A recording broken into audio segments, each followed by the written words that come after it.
بنورنا الدنيا وننشر في الفضاء أملا ونعلي عزم همتنا فمن طلب العلا وصل. محمد وعلى آلہ وأصحابہ ومن هدى بهديه إلى يوم الدين. تو حضرت زبیر بن عوام رضی اللہ تعالی عنہ کے سلسلے میں بیان کر رہے ہیں کہ شیخ الاسلام فقیہ الاصل حضرت مولانا تقی عثمانی صاحب فرماتے ہیں کہ جس طرح سے بیان کیا ہے فَأَصَابَ كُلَّ امْرَأَةٍ أَلْفُ أَلْفٍ وَمِئَةَ أَلْفٍ، کہ ان کی بیویوں میں سے 4 بیویاں تھی، چاروں بیوی میں سے ہر ایک کو 12 لاکھ درہم اس کے حصے میں آئے. فَجَمِيعُ مَالِهِ، تو ان کا پورا مال 50 أَلْفُ أَلْفٍ وَمِئَةَ أَلْفٍ. آپ فرماتے ہیں اس کو اس طرح سے پڑھا جائے 50 ای 50 سہمن، 50 سہمن، ألف ألف ومئة ألف. تو اس صورت میں جو حساب ہے وہ بالکل صحیح بیٹھتا ہے کہ آپ کے پورے مال کو اگر ہم 50 حصے بناتے ہیں اور ہر حصہ 12 لاکھ کا، 50 حصے بناتے ہیں اور ہر حصہ 12 لاکھ کا، تو اس صورت میں یہ کتنے ہو جائیں گے؟ 6 کروڑ. کتنے ہو جائیں گے؟ 6 کروڑ. تو فرماتے ہیں کہ اس طرح سے یہ آپ نے جو زمینیں چھوڑی، اس سے ایک بات یہ سمجھ میں آئی کہ حضرات صحابہ کرام رضوان اللہ تعالی عنہم مجمعین میں مختلف طرح کے لوگ تھے. صحابہ میں ایک جماعت وہ تھی جو صرف پڑھنے پڑھانے کا کام کرتی تھی، جیسے حضرت عبداللہ بن عمر، حضرت عبداللہ بن عباس. صحابہ میں ایک جماعت وہ تھی جو صرف عبادت وغیرہ کے اندر میں دلچسپی لیتی تھی، جیسے حضرت ابو ذر غفاری، حضرت علی رضی اللہ تعالیٰ عنہ. حضرت علی خلیفہ ہونے کے باوجود ان کے اوپر کبھی زکوٰۃ واجب نہیں ہوئی، حالانکہ وہ خلیفۃ المسلمین تھے. تو حضرت علی رضی اللہ تعالیٰ عنہ، حضرت ابو ذر غفاری، یہ لوگ خالص عبادت کا ذوق رکھنے والے صحابہ تھے. حضرت عبداللہ بن عمرو بن عاص رضی اللہ تعالیٰ عنہ باوجود ہے کہ حضرت ابو ہریرہ سے زیادہ روایتیں سنی، مگر عبادت میں مشغولیت کی وجہ سے ان کی روایت کتابوں میں کم آئی. تو ان کا ذوق یہ تھا. اور صحابہ میں ایک جماعت وہ تھی کہ جو تجارت میں بھی پیچھے نہیں تھی، جہاں پر وہ دین کے اعتبار سے ہر معاملے میں آگے تھے. تو صحابہ کی ایک جماعت ایسی بھی تھی جو دنیا کے اعتبار سے بھی پیچھے نہیں تھی. تو ان میں حضرت عبد الرحمن بن عوف اور حضرت زبیر بن عوام رضی اللہ تعالی عنہم کہ یہ لوگ بہت بڑے تاجر تھے. اتنے بڑے تاجر تھے کہ جس طرح سے ہمارے زمانے میں تجار یہ مختلف میدانوں میں انویسٹمنٹ کرتے ہیں، مختلف میدانوں میں وہ اپنا مال لگا کر تجارت کرتے ہیں، تو یہ لوگ بھی بالکل اسی انداز میں بہت بڑے پیمانے پر کیا کرتے تھے؟ تجارت کرتے تھے. البتہ ہماری تجارت اور ان کی تجارت میں فرق یہ ہے لا تلہیہم تجارت ولا بیع عن ذکر اللہ، کہ ان کی تجارت انہیں اللہ کے ذکر سے غافل نہیں کرتی تھی. تو وہ تجارت کرنے کے باوجود بھی حضرت عبد الرحمن بن عوف کا جو ورثہ تقسیم ہوا تھا وہ اس سے زیادہ ہے. تو حضرت عبد الرحمن بن عوف تو اس سے کئی زیادہ ہے. تو فرماتے ہیں کہ حضرت زبیر بن عوام رضی اللہ تعالیٰ عنہ نے اپنا مال انویسٹ کیا تھا 2 جگہ پر، ایک تو فلیٹ بنانے میں اور دوسرا پلاٹ خریدنے میں. ایک فلیٹ بنانے میں اور دوسرا پلاٹ خریدنے میں. اس لیے کہ آدمی رہنے کے لیے ایک مکان بناتا ہے اور آپ کے پاس 15 مکان ہے. تو 15 مکان کیوں؟ تو 15 مکان میں کون رہتا؟ تو ظاہر سی بات یہ مکانات کیوں تھے؟ تجارت کی غرض سے. گویا کہ آپ اس زمانے کے اندر میں فلیٹ بنا کر بیچتے تھے، اس زمانے میں فلیٹ بنا کر کیا کرتے تھے؟ بیچتے تھے. اسی طریقے سے آپ کی بڑی بڑی زمینیں تھی مدینہ میں اور دیگر مقامات کے اوپر. ان زمینوں کو جو آپ نے من ہونا الی ہونا، یہ کیا ہے؟ Plot system. من ہونا الی ہونا یہ کیا ہے؟ Plot system. اس کا مطلب یہ ہے کہ آپ زمینیں خریدتے تھے اور پھر اس کے بعد جب اس کا دام بڑھ جاتا تھا تو اس کو پلاٹ بنا کر کیا کرتے تھے؟ بیچتے تھے. تو آدمی اگر اس انداز میں حضرات صحابہ یعنی آج ہمارے تاجر لوگوں کے سامنے حضرات صحابہ کے ان صحابہ کے زندگی اور ان کے طریقے کو بیان کرنے کی ضرورت ہے جو تجارت میں آگے تھے. صرف ہم عبادت کرنے والے اور علم والوں کے بارے میں بیان کرتے ہیں، تاجروں کے بارے میں بیان نہیں کرتے ہیں، تو پھر تاجر لوگ کس کو دیکھتے ہیں؟ بل گیٹس کو دیکھتے ہیں.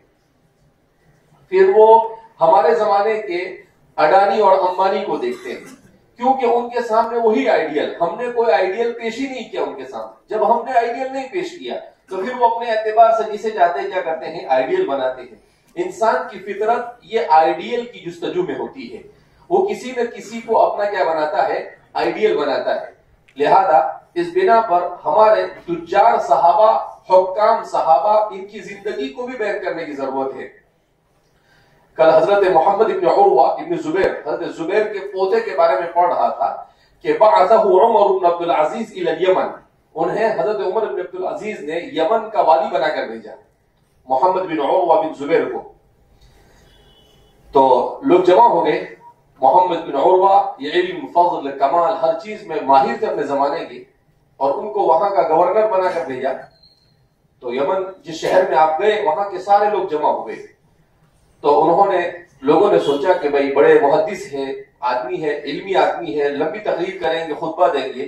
تو وہ اپنے گدھے پر سوار تھے. انہوں نے کہا جئت الیکم علی هذا الحمار فان ارجع معه بشیء فظنونی بانی سارق. اتنی تقریر کیا انہوں نے کہا کہ میں اس گھوڑے پر، اس گدھے کے اوپر بیٹھ کر آیا ہوں، اگر میں واپس یہاں سے گیا اور اس گدھے کے علاوہ مزید کوئی چیز میرے ساتھ تم دیکھو تو سمجھ دینا کہ میں چور. کیا کہا؟ کوئی اور چیز میرے ساتھ دیکھو تو سمجھ دینا کہ میں کیا ہوں؟ چور.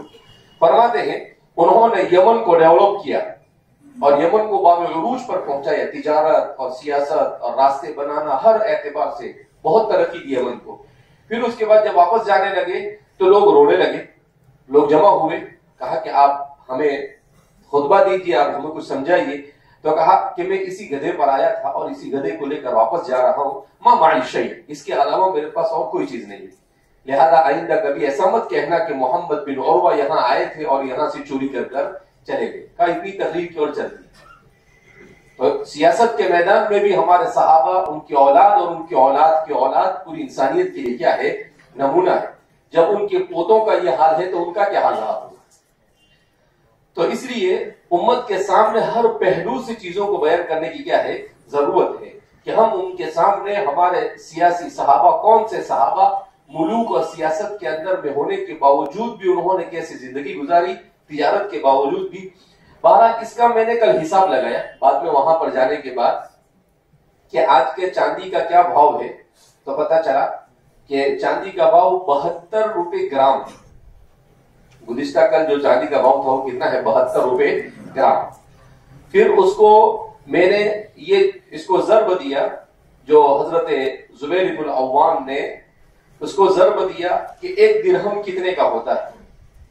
تو 3 گرام اور اس کے اوپر 10 گرام 10 ملی 128 ملی گرام، 1000 ملی گرام کا 1 گرام ہوتا ہے.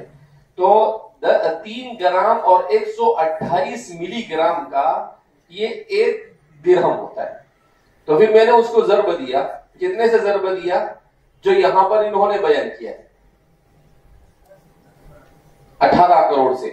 جب اس کو ضرب دیا تو آج کے زمانے کے اعتبار سے، ہندوستان کی کرنسی کے اعتبار سے 1350 ملین روپے نکلتے ہیں. کتنے ملتے؟ 1350 ملین. 1350 ملین روپے کیا ہوتے ہیں؟ حضرت زبیر بن العوام کا ترکہ تھا. حضرت زبیر بن العوام کا کیا تھا؟ ترکہ تھا. 1350 ملین. 1 ملین ہوتا ہے 10 لاکھ کا. 1 ملین کتنے کا ہوتا ہے؟ 10 لاکھ کا. تو تقریباً 10 ملین کا 1 کروڑ. تو 1300، اس کا مطلب یہ ہے کہ 1350 135 کروڑ. 1350 ملین کا مطلب کتنا ہوتا ہے؟ 135 کروڑ روپے. یہ حضرت زبیر بن العوام نے اپنے پیچھے کیا چھوڑا تھا؟ ترکہ چھوڑا تھا. اسی لیے نبی کریم اصل میں بعض صحابہ نے اس پر بھی عمل کیا کہ حضرت سعد بن ابی وقاص رضی اللہ تعالیٰ عنہ جب بہت شدید بیمار ہوئے تو رسول اللہ صلی اللہ علیہ وسلم نے آپ کی زیارت کی، تو حضرت سعد بن ابی وقاص کو ایسا محسوس ہوا کہ میں اس بیماری میں اس دنیا سے چل بسوں گا، تو انہوں نے کہا کہ ان مالی صدقہ، میرا پورا مال صدقہ، کیونکہ ان کی ایک ہی بیٹی تھی۔ تو اللہ کے رسول صلی اللہ علیہ وسلم نے کہا کہ اے سعد، آپ اتنا صدقہ مت کرو، پورا مال صدقہ مت کرو۔ کہا کتنا صدقہ کرو؟ تو انہوں نے کہا کہ اللہ کے رسول صلی اللہ علیہ وسلم النصف، حضور نے کہا کہ النصف کثیر، نصف تو بہت زیادہ ہے۔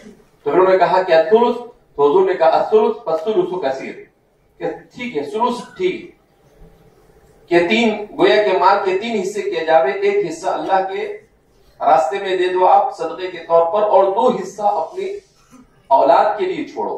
کیوں؟ پھر حضور نے عجیب جملہ ارشاد فرمایا کہ ان تترک عیالک، کہ آپ اپنے بچوں کو اپنے پیچھے اس طرح سے چھوڑو کہ وہ اپنی ضرورتوں کے لیے لوگوں کے سامنے ہاتھ پھیلائے، بہتر ہے کہ تم اس کے لیے اپنے کوئی چیز چھوڑ کر جاؤ، یعنی وراثت میں ان کے لیے زمین جائیداد پیسے وغیرہ چھوڑ کر جاؤ، تاکہ اس کی وجہ سے آپ کے بچوں کی زندگی عزت کے ساتھ اور شرافت کے ساتھ گزرے۔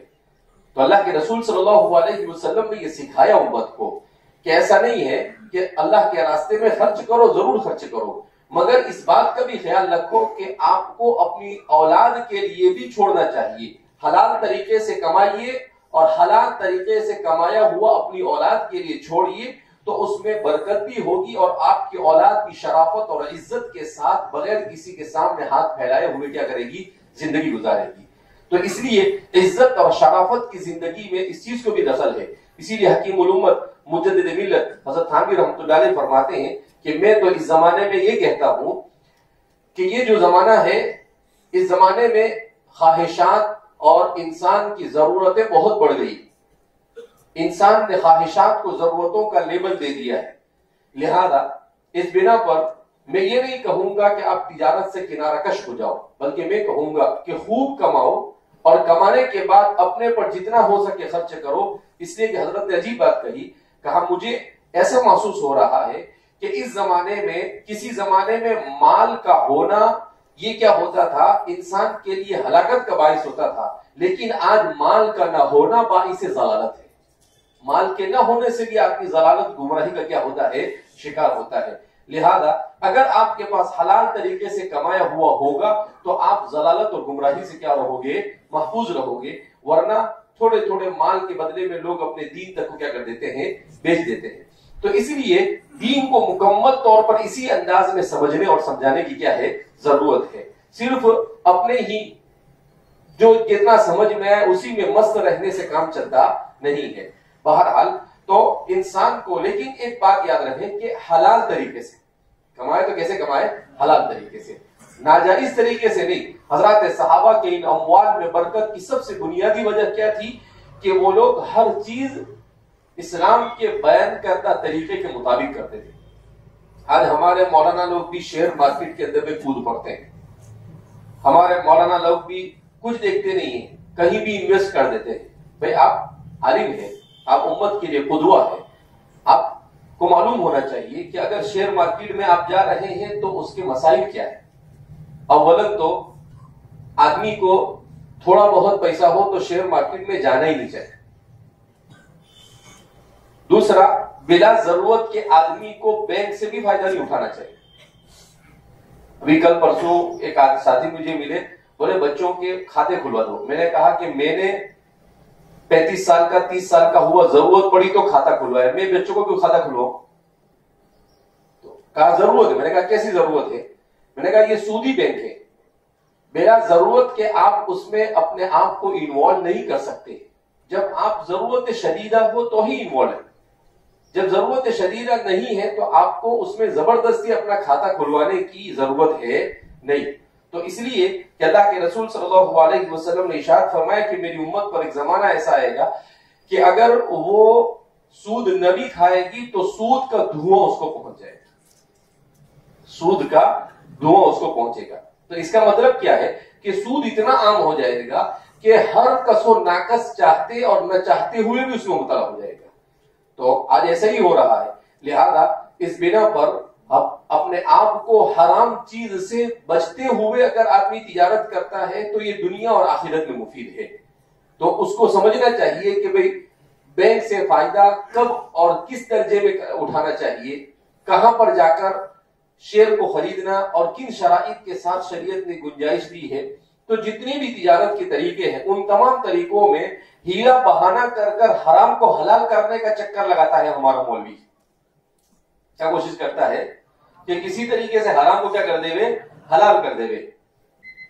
تو فرماتے ہیں کہ فَجَمِعُ مَالِي خَمْسُونَ أَلْفُ أَلْفٍ وَمِئَةَ أَلْفٍ. اگر اس طرح سے اس کو پڑھا جاوے تو اس صورت کے اندر میں کیا ہو جاتا ہے، درست ہو جاتا ہے. خلاصہ کلام یہ ہے کہ حلال طریقے سے بڑی تجارت کرنے کے لیے حضرت زبیر بن العوام اور حضرت عبد الرحمن بن عوف یہ ہمارے سامنے نمونہ ہے.